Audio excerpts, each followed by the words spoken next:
શ્રી કૃષ્ણ એ પૂર્ણ અવતાર છે. જીવન તત્વના દરેક રસ ઉપર તેમનું પ્રભુત્વ રહેલું છે.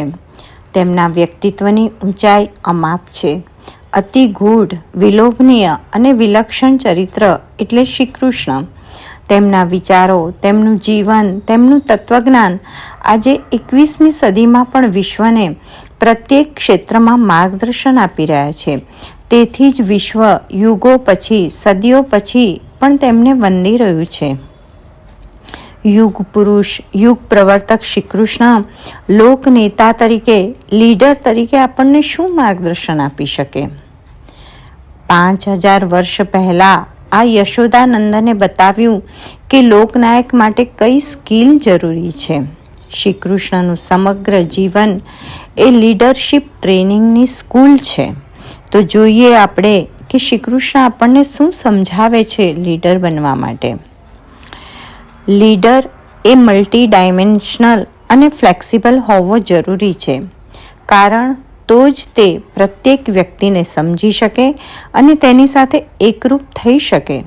શ્રી કૃષ્ણ બહુમુખી વ્યક્તિત્વ ધરાવતા અને પરિસ્થિતિ પ્રમાણે વર્તતા. બચપણના પરાક્રમો અને તોફાનો કરતી વખતે કૃષ્ણ ક્યારેય નિર્દોષ મસ્તી ગુમાવીને ઘરડા કે ગંભીર બન્યા નથી, કે કુરુક્ષેત્રના મેદાનમાં ગોકુળને યાદ કરીને નિરાશ પણ બન્યા નથી. રૂક્ષ્મણી અને સત્યભામા સાથે પ્રેમાલાપ કરતા કૃષ્ણ, કે વિદુર અને ભીષ્મની સાથે રાજનીતિની ચર્ચા કરતા કૃષ્ણ, મટકી ફોડતા, માખણ ચોરી કરતા કે ઋષિઓ સાથે સંવાદ કરી શકાય તેવું જ્ઞાન ધરાવતા કૃષ્ણ, ડિફરન્ટ ટાઈમે ડિફરન્ટ પર્સન સાથે ડિફરન્ટ રોલ નિભાવવાની કુશળતા નેતામાં આવશ્યક છે.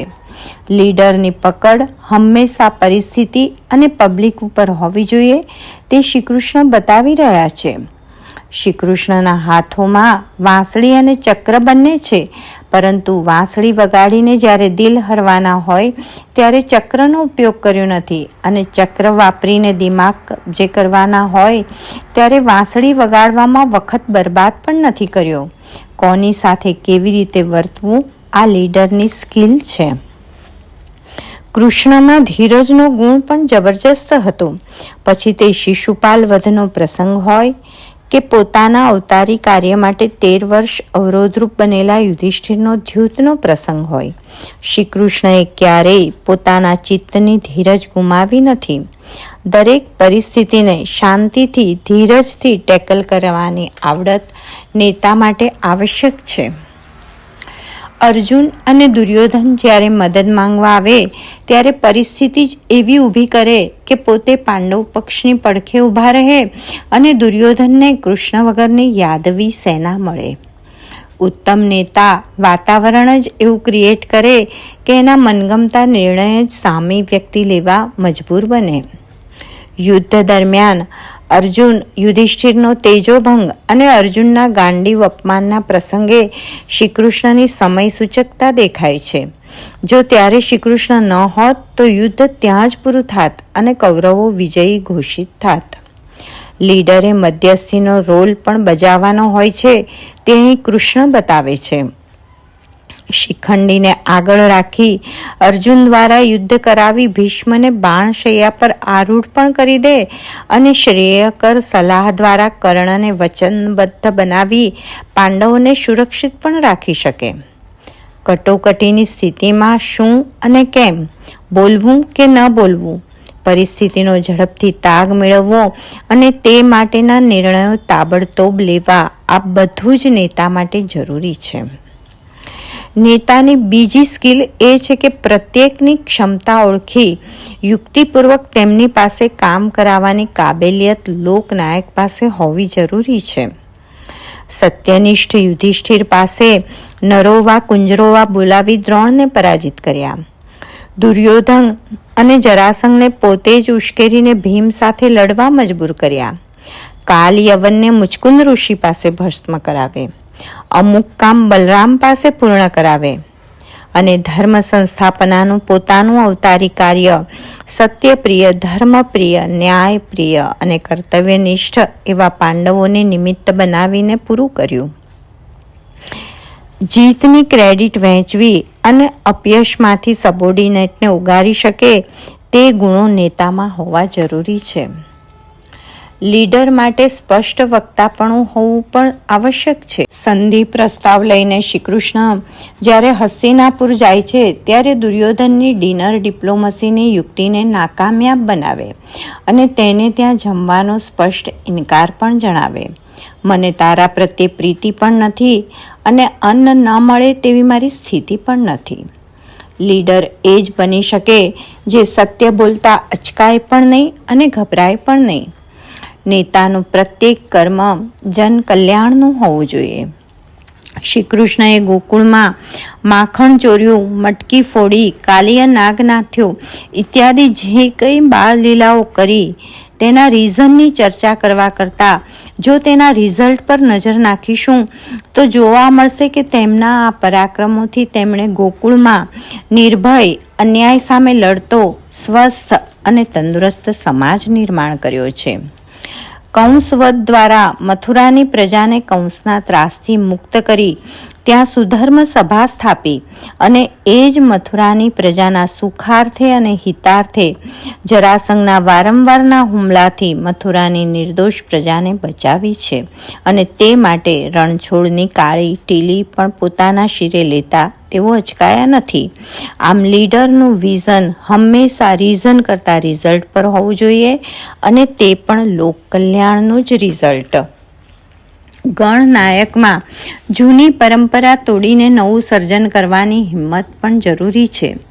સદીઓથી પરંપરાથી ચાલી આવતી ઇન્દ્ર પૂજાને બદલે ગોવર્ધન પૂજા શરૂ કરાવી કૃષ્ણે સત્તાધીશ ઇન્દ્ર સામે ગોવાળિયાઓને સંગઠિત કરવાનું રેશનલ અને રિવોલ્યુશનલ કામયાબ મેનેજમેન્ટ પણ કરીને બતાવ્યું. સ્વયં શ્રીકૃષ્ણ પણ સામાન્ય ગોવાળમાંથી મથુરાધિપતિ બનવાનો ઇનકાર કરીને મધુરાધિપતિ બને છે. શ્રીકૃષ્ણએ ક્યારેય ભૂતકાળના મૂળિયાને પંપાળ્યા નથી, પણ હંમેશા ભવિષ્ય માટે નવી ડાળીઓને વિકસવાની તક આપી છે. મારું ગોકુળ કહીને ક્યારેય વતન પ્રેમમાં હિજરાયા નથી. રાધા કે ગોપીઓના વિરહમાં દારૂડિયા કે દેવદાસ પણ બન્યા નથી, પરંતુ એ પીડાને અંદર ઘૂંટીને સ્થળાંતર જ કરે છે નવી દિશામાં અને નવા સંગીઓ સાથે. અને તેથી જ જૂના મર્યાદિત ગોપાલોને બદલે રાજા રજવાડાની સભામાં નિસંકોચ બેસતા થાય છે અને આગળ જતા ગાયોને ચરાવનાર ગોપાલ કૃષ્ણને બદલે સોનાની દ્વારિકાના કૃષ્ણ રાજા બને છે. ઓલ્ડ સ્ટાઇલ રાજમુકુટ છોડીને માથામાં મોરપીંછ ખોસી નવો સ્ટાઇલ આઇકોન પણ સ્થાપિત કરે. યુદ્ધમાં શસ્ત્ર નહીં ઉપાડું એમ પ્રતિજ્ઞા લેનાર કૃષ્ણ સ્વયં અધર્મની સામે લડવા પણ તૈયાર થઈ જાય. શ્રી કૃષ્ણ અહીંયા બતાવી રહ્યા છે કે પરંપરાનું રક્ષણ જ નહીં પણ પરિસ્થિતિ પ્રમાણે પરંપરાનું ભંજન કરીને પરિવર્તનના પ્રહરી બનવાનું કૌશલ્ય પણ નેતાએ દાખવવું પડે છે. જે પોતાની સાથે રહેલા લોકોને મોટિવેટ કરી શકે તે જ શ્રેષ્ઠ નેતા બની શકે છે. શ્રી કૃષ્ણના મોટિવેશનલ શબ્દો ખાલી નાટકીય પાવરપોઈન્ટ શબ્દો નથી, તેમાં અંદરનું સત્વ છે, તેથી તે ઇફેક્ટિવ બને છે. વેલ્યુ, એથિક્સ, રિસ્પોન્સિબિલિટીઝ એ કૃષ્ણ માટે સેમિનારના કે ભાષણના વિષય નથી, પણ પ્રેક્ટિકલી આચરણના વિષય છે. પોતાના સગા, માસી, મામા અને કઝિનને હણનાર કૃષ્ણ જ અર્જુનને સ્વજનો અને પિતરાઈ ભાઈઓને હણવા માટે યુદ્ધસ્થ રહેવા માટે મોટિવેટ કરી શકે. શ્રી કૃષ્ણ અને અર્જુન વચ્ચેનું આ ડિવાઇન ડિસ્કશન શ્રીમદ ભગવદ્ ગીતા આજે પણ જિંદગીથી હારી ગયેલા એસ્કેપિઝમનો ભોગ બનનાર પ્રત્યેક વ્યક્તિ માટે ઉત્સાહ પ્રેરક અને માર્ગસૂચક છે. શ્રી કૃષ્ણ ભગવાને ગીતાના જ્ઞાન દ્વારા કર્મપંથને પરાક્રમ તરફ ફેરવી ધર્મની નવી પરંપરા માનવ સમાજને સમજાવી, પોઝિટિવ આઉટલુક બતાવી સાથીઓનો ઉત્સાહ ટકાવી રાખનાર જ ઉત્કૃષ્ટ નેતા બની શકે છે. શ્રી કૃષ્ણ એ જન્મજાત નેતા છે.